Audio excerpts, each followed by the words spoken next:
Hello बच्चों, तो आज हम लोग देखने के लिए जा रहे हैं क्लास 12 की ज्योग्राफी है। ज्योग्राफी का पहला चैप्टर है। तो सबसे पहले इंट्रोडक्शन के बारे में इस वीडियो में हम बात करने वाले हैं।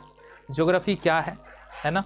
ज्योग्राफी में हम किन किन बातों का अध्ययन करते हैं, या वैसी कौन कौन सी चीज़ें होती हैं जिसको हमको ज्योग्राफी में अध्ययन करना होता है, इन सारी बातों के बारे में हम यहाँ पर देखने वाले हैं। तो आज हम शुरू कर लेते हैं। सबसे पहला प्रश्न जो यहाँ पर हमारे मन में उठता है वो आता है हमारे पास भूगोल, यानी कि भूगोल है क्या। तो देखो, भूगोल शब्द की उत्पत्ति जो हुई है ना, वो दो शब्दों से मिलकर के बना हुआ है, भू और गोल। भू मतलब होता है भूमि और गोल मतलब होता है जो पृथ्वी, चूंकि गोल है इसलिए इसका गोल जोड़ा गया है।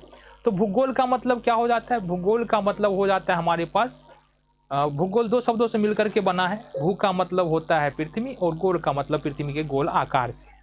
तो भूगोल में किसका अध्ययन करते हैं? पृथ्वी के आकार और उस पर पाए जाने वाले विभिन्न प्रकार की जो संरचनाएं होती है, जो भौतिक संरचना होती है, उसके बारे में अध्ययन करते हैं।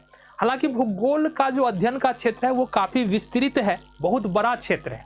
ऐसा नहीं है सिर्फ भूगोल में जो है पृथ्वी के बारे में ही अध्ययन करते हैं। वो जैसे जैसे हम यहाँ पर आगे जाएंगे ना चैप्टर में, सारी बातें क्लियर होती चली जाएगी कि भूगोल में क्या क्या हमको अध्ययन करना है। और इस चैप्टर में तो हमको अभी इस वीडियो में खास करके हमको यही देखना है कि हमको अभी 12th में जो है ना, याद अभी जो हम पढ़ने वाले 12th में वो मेनली क्या पढ़ने वाले हैं, एक पूरा परिदृश्य इस चैप्टर में यहाँ पर हमको मिलने वाला है कि 12th में हमको पढ़ना क्या क्या है। ठीक है, तो आगे चलो देख लेते हैं। तो यहाँ पर बात करें हिंदी में, तो बात किया हमने भू और गोल से मिलकर के भूगोल बना है। लेकिन अगर ग्रीक में बात करेंगे, ये देखो यहाँ से इंग्लिश में बात करेंगे, दो शब्द है हमारे पास, एक है जियो एंड दूसरा है यहाँ पर ग्रेफोज। जियो और ग्रेफोज, यानी कि यहाँ पर देखेंगे जियो एंड देन ये दूसरा शब्द है हमारे पास GRAPHOS, ग्रेफोज। जियो का मतलब अर्थ होता है एंड ग्रेफोज का मतलब होता है के बारे में। ग्रेफोज का मतलब होता है के बारे में, यानी पृथ्वी के बारे में अध्ययन क्या कहलाता है? भूगोल कहलाता है। ये बात समझ में आ गया। भूगोल, भूगोल, भू का मतलब पृथ्वी, गोल का मतलब पृथ्वी का गोल आकर, जियोग्राफी दो शब्दों से मिलकर बना है, जियो एंड ग्रेफोज। जियो का मतलब पृथ्वी, ग्रेफोज का मतलब होता है, ग्राफी का मतलब है टू राइट अबाउट, यानी कि जिसके बारे में हम पढ़ रहे हैं। तो इस तरह से हमारे पास सबसे पहला काम तो हमको ये करना था, भाई भूगोल होता क्या है, इसका मतलब क्या होता है, भूगोल शब्द का मतलब क्या होता है, ये हमको यहाँ से समझ में आ जाता है। चलो जी, नेक्स्ट देखेंगे यहाँ पर। अब यहाँ पर हम बात कर ले भूगोल की परिभाषा के बारे में। तो भूगोल की परिभाषा के बारे में, भूगोल में क्या पढ़ते हैं, जो अभी तक हम पढ़ते आ रहे हैं ना, उसके अनुसार देखेंगे परिभाषा क्या होता है। भूगोल एक विज्ञान है जिसके द्वारा पृथ्वी की ऊपरी बनावट नहीं, कई बार अंदरूनी बनावट के बारे में भी बात करते हैं भूगोल के अंदर, यानी कि पृथ्वी की बनावट और भौतिक स्वरूप का अध्ययन करते हैं। भौतिक स्वरूप मतलब क्या? पृथ्वी पर नदी, पहाड़, पठार, मैदान, ये सारा जो संरचना है ना, जंगल, ये सारे संरचनाओं के बारे में किस में पढ़ते हैं हम? ज्योग्राफी यानी कि भूगोल में पढ़ते हैं। तो भूगोल में मेनली हम किसका अध्ययन करेंगे? पृथ्वी के भौतिक स्वरूप और बनावट के बारे में, उस पर जो विभिन्न प्रकार की आकृतियां पाई जाती है, इसके बारे में अध्ययन करेंगे। अभी के लिए इतना रखो याद, जब हम आगे चलते हैं ना चैप्टर में, जब भूगोल का ब्रांचेज हम निकलने शुरू हो जाएंगे ना, भूगोल की कितने ब्रांच है, कौन कौन से ब्रांच है, तो वहां पर समझ में आएगा भूगोल। देखो, जितना भी सारा सब्जेक्ट है ना, एक दूसरे से अटैच्ड है, जुड़ा हुआ है। तो भूगोल एक विस्तृत क्षेत्र वाला विषय है, इसका एक ब्रांच नहीं है, बहुत सारे ब्रांच है। अब एक ब्रांच को पढ़ने के लिए बैठोगे ना, तो पूरे जो है ना, एक बुक निकल के आ सकता है हमारे पास। ठीक है, अच्छी तरह से अध्ययन करने के लिए। तो यहाँ समझ में आ गया किसके भूगोल के अंदर किस किस बातों के बारे में पढ़ते हैं। अभी के लिए याद रखना है, अभी आगे बढ़ेगा ये सब बात और बढ़ने वाला है। क्या क्या पढ़ेंगे? पृथ्वी की ऊपरी बनावट के बारे में, प्राकृतिक विभागों के बारे में, महाद्वीप के बारे में, नदी के बारे में, समुद्र के बारे में, झील के बारे में, वन के बारे में, इन सारे के बारे में हम अध्ययन ज्योग्राफी के अंतर्गत, यानी कि किसके बारे, जंगल, कितने जंगल है, जंगलों का क्या क्या फायदा है, महासागर क्या होता है, महासागर का निर्माण कैसे हुआ, महासागर हमारे ऊपर क्या प्रभाव डालता है।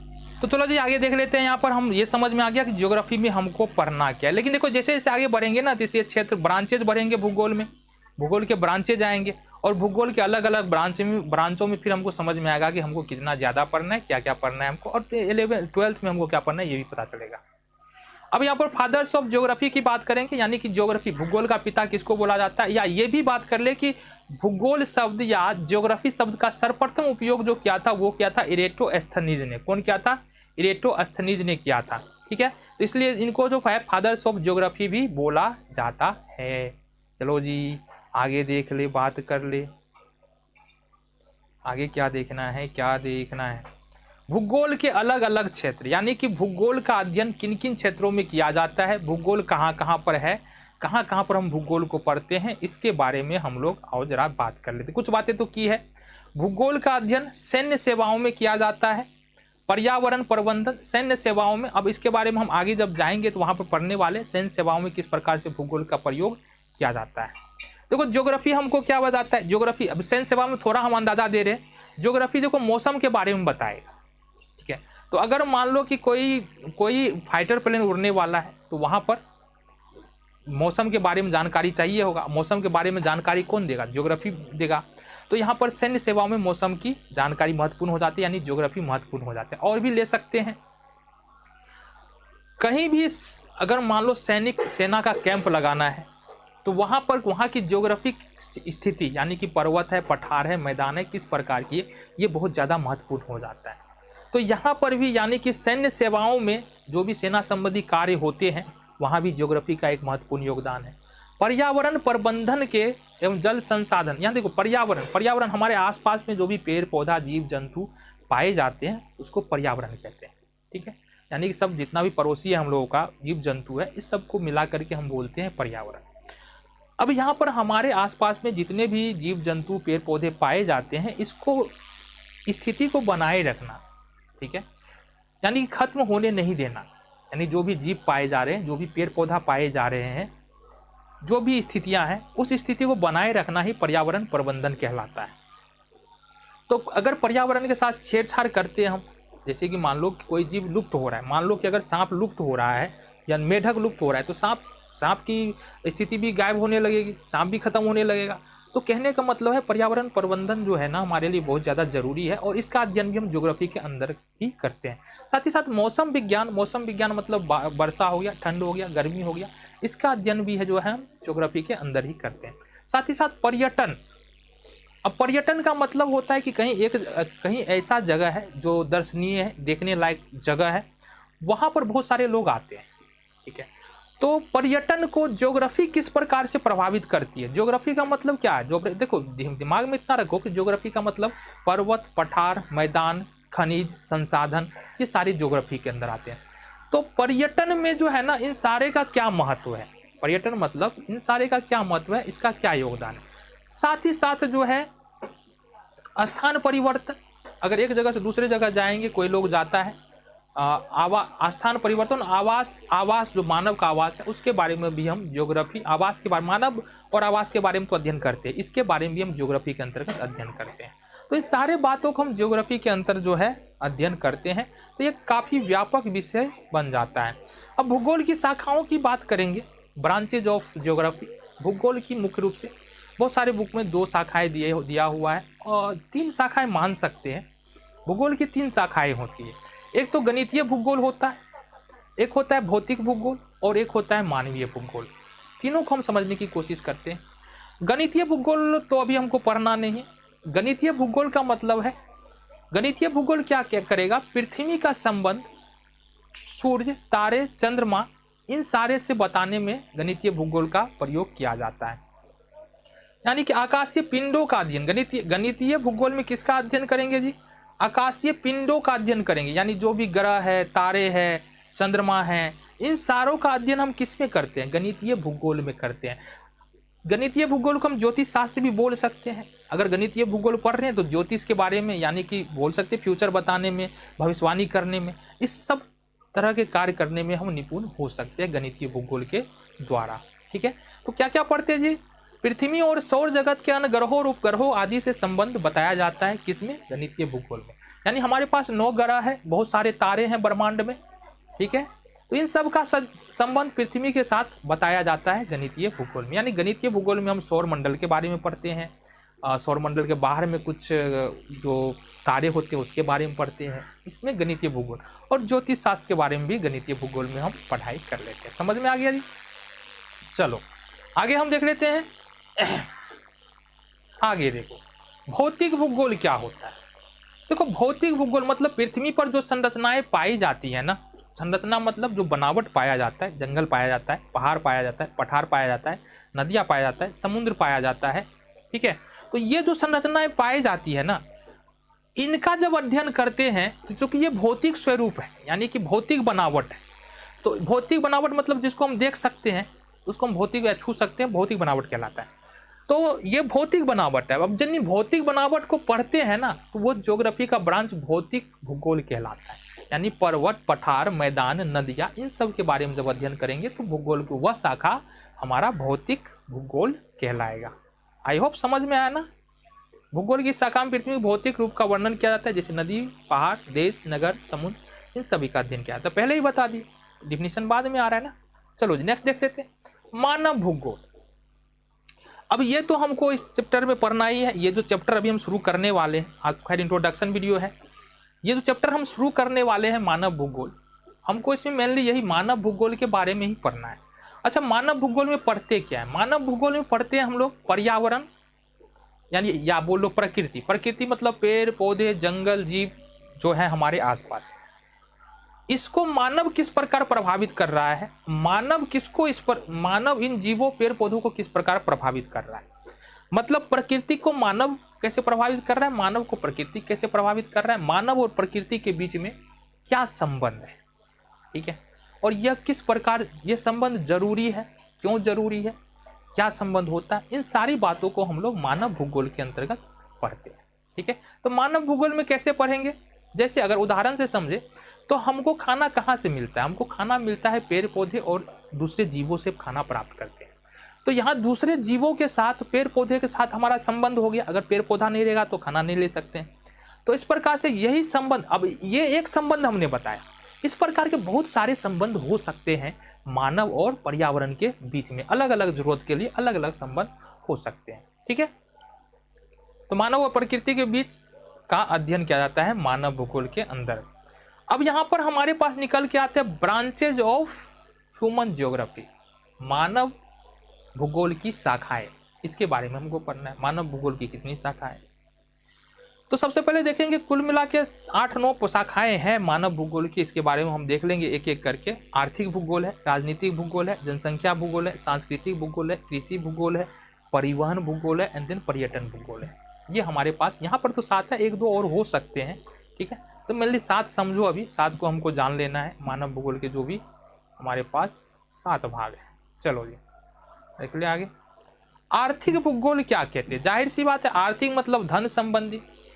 तो मानव भूगोल की वैसी शाखा जिसमें मानव के आर्थिक क्रियाकलापों का अध्ययन किया जाएगा, उसको हम लोग आर्थिक भूगोल कहते हैं। आर्थिक क्रियाकलाप, लोग धन कैसे कमा रहे हैं, जो ज्योग्राफिकल कंडीशन है, जो पर्वत, पहाड़, मैदान, नदियाँ, संसाधन, वो धन कमाने में किस प्रकार से लोगों की सहायता कर रहा है। क्योंकि ज्योग्राफी अगर पढ़ रहे हैं तो भौतिक स्वरूप का तो अध्ययन करेंगे ही, लेकिन यहाँ पर मानव की अर्थव्यवस्था की बात हो रहा है, आर्थिक स्थिति की बात हो रहा है, तो जोड़ देंगे इसको, भौतिक स्वरूप को जोड़ देंगे हम किसके साथ, अर्थव्यवस्था के साथ, तो वो हो जाएगा हमारा आर्थिक भूगोल। समझ में आ गया जी। चलो ये आर्थिक भूगोल हो गया हमारा। राजनीतिक भूगोल क्या है? देखो, राजनीतिक भूगोल का मतलब होता है भूगोल और राजनीति को मिला दो। भूगोल का मतलब होता है पृथ्वी का जो भौतिक स्वरूप होता है, पर्वत, पठार, मैदान, नदियाँ, संसाधन, खनिज तेल, कोयला, सोना, चांदी, सबको किस में पढ़ते हैं? सबको पढ़ते हैं ज्योग्राफी में। अब यहाँ पर जो है ना, ये जो सोना, चांदी, ये सारा कुछ है ना, ये किसी न किसी तरह से राजनीति को तो प्रभावित करेगा, ठीक है। अगर किसी के पास, किसी देश के पास ज़्यादा संसाधन है, सोना है, चांदी है, धन ज़्यादा है, खनिज का भंडार है, तो वो उसका प्रयोग क्या कर सकता है, जो प्रजा की भलाई के लिए कर सकता है। जब इसका प्रयोग प्रजा की भलाई के लिए होगा तो प्रजा खुश होगा, वहाँ का शासन अच्छा से होगा, लोग उस शासन तंत्र को पसंद करेंगे। तो कहने का मतलब है भौगोलिक कारक जो है वो राजनीति को भी प्रभावित करते हैं। और इस भूगोल को क्या बोलते हैं? इस भूगोल को बोलते हैं राजनीतिक भूगोल, या इसका एक इंग्लिश में नाम है जियोपॉलिटिक्स। क्या है? जियोपॉलिटिक्स। काफ़ी महत्वपूर्ण सब्जेक्ट है, इसके बारे में थोड़ा और देख ही लेते हैं ना हम। चलो जी, भू राजनीतिक 2 शब्दों से मिलकर बना है, जियो एवं पॉलिटिक्स, यानी जियोपॉलिटिक्स। जियो भू राजनीतिक, भू और राजनीति 2 शब्दों से मिलकर बना है। भू मतलब तो भूमि होता है, राजनीति मतलब राजनीति होता है, ठीक है। जियो का संबंध भौगोलिक तत्वों से है, जैसा कि हमने बताया जियो का संबंध पर्वत, पठार, मैदान, नदियाँ, संसाधन, पेड़ पौधे, इन सारों से है। ठीक है, और राजनीति का मतलब देश या राज्य या लोकल राजनीति से कुछ भी हम जोड़ सकते हैं।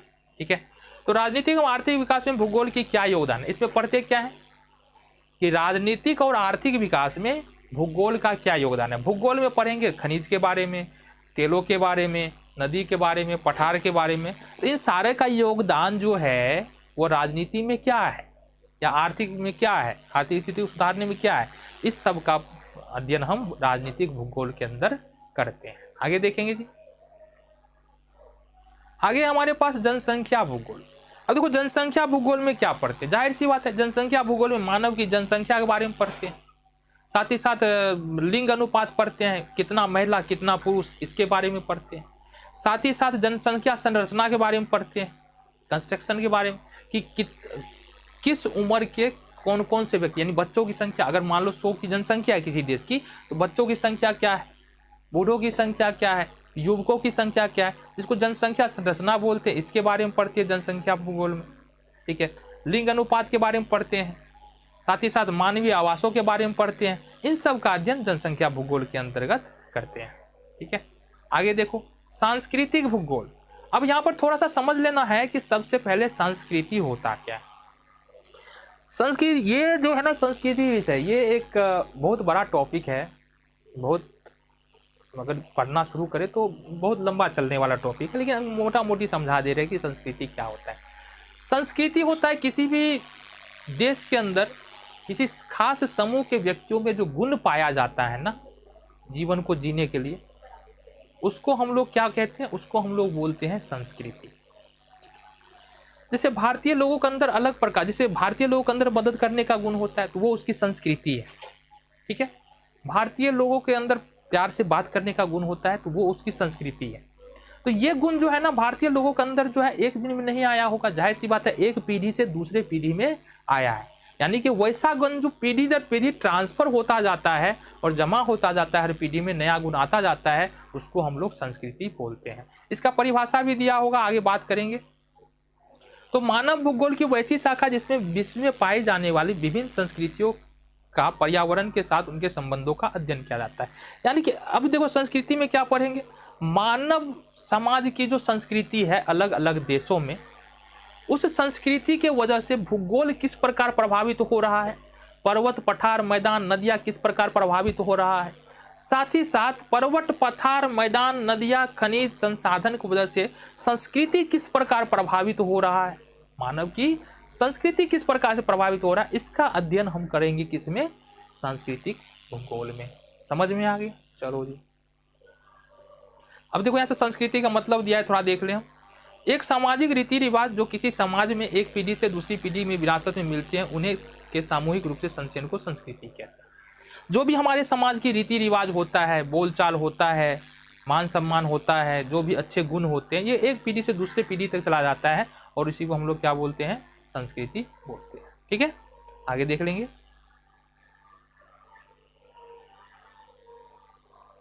कृषि भूगोल। तो जाहिर सी बात है कृषि भूगोल में हम कृषि के बारे में पढ़ेंगे, साथ ही साथ पशुपालन के बारे में पढ़ेंगे। ये तो इजीली है, ये तो समझ में आ जाना चाहिए। कृषि और पशुपालन के बारे में हम लोग कृषि भूगोल के अंदर पढ़ते हैं। परिवहन भूगोल में क्या पढ़ते हैं, परिवहन भूगोल में यातायात के बारे में पढ़ते हैं, मतलब अलग अलग प्रकार के यातायात के बारे में, एक जगह से दूसरे जगह जाने के बारे में, सामानों को ढोने के बारे में परिवहन भूगोल के अंतर्गत हम पढ़ते हैं। अच्छा, यहाँ पर देखो साथ ही साथ जो अलग अलग प्रकार के यातायात होते हैं उसके द्वारा जो भूगोल पर प्रभाव पड़ता है, उसका अध्ययन भी परिवहन भूगोल के अंदर हम करते हैं। और इसके पिता जो है एडवर्ड वुलमैन, यानी ये परिवहन भूगोल के पिता एडवर्ड वुलमैन। पर्यटन भूगोल का मतलब क्या है, किसी स्थान और उसके निवासियों की संस्कृति, सुरुचि, संस्कृति के बारे में तो बता दिया हमने क्या होता है। संस्कृति का मतलब होता है कि किसी विशेष स्थान में रहने वाले व्यक्तियों का सामूहिक गुण, ठीक है, जो एक पीढ़ी से दूसरे पीढ़ी में चला जाता है। सुरुचि यानी कि किसी स्थान और उसके निवासियों की संस्कृति, सुरुचि मतलब रुचि मतलब आदत, परंपरा, जलवायु, पर्यावरण और विकास के बारे में ज्ञान प्राप्त करना, उसका अध्ययन करना पर्यटन भूगोल है। ठीक है, मतलब किसी विशेष जगह में रहने वाले लोगों के आदतों के बारे में हम जानकारी प्राप्त कर रहे हैं, संस्कृति के बारे में जानकारी प्राप्त कर रहे हैं, जलवायु के बारे में जानकारी प्राप्त कर रहे हैं, और इन सब को प्रभावित करने में ज्योग्राफी का क्या योगदान है इसके बारे में अध्ययन कर रहे हैं। यानी किसी व्यक्ति के बारे में जाकर के संस्कृति, आदत, परंपरा, जलवायु, पर्यावरण, विकास, इन सब का अध्ययन कर रहे हैं, और वहाँ ज्योग्राफिक कंडीशन क्या है, इन सारे कारकों को, यानी कि जो हमने बताया संस्कृति, सुरुचि, परंपरा, जलवायु, पर्यावरण, इन सब को जो है ना ज्योग्राफी किस प्रकार से, ज्योग्राफिकल कंडीशन जो है वो किस प्रकार से प्रभावित करता है, इसका अध्ययन हम यहाँ पर पर्यटन भूगोल में करते हैं। ठीक है जी, आगे देख लीजिए। तो इस वीडियो में इतना ही, मिलते हैं नेक्स्ट वीडियो में। अब करेंगे चैप्टर की शुरुआत। ये तो इंट्रोडक्शन वीडियो था, अगले वीडियो में मिलेंगे हम चैप्टर के साथ, जो कि है हमारा मानव भूगोल। इसके बारे में हम डिटेल में पढ़ाई करेंगे, साथ ही साथ बहुत सारे क्वेश्चन भी आएंगे, ऑब्जेक्टिव सब्जेक्टिव, उसको भी सॉल्व करने। मिलते हैं नेक्स्ट वीडियो में।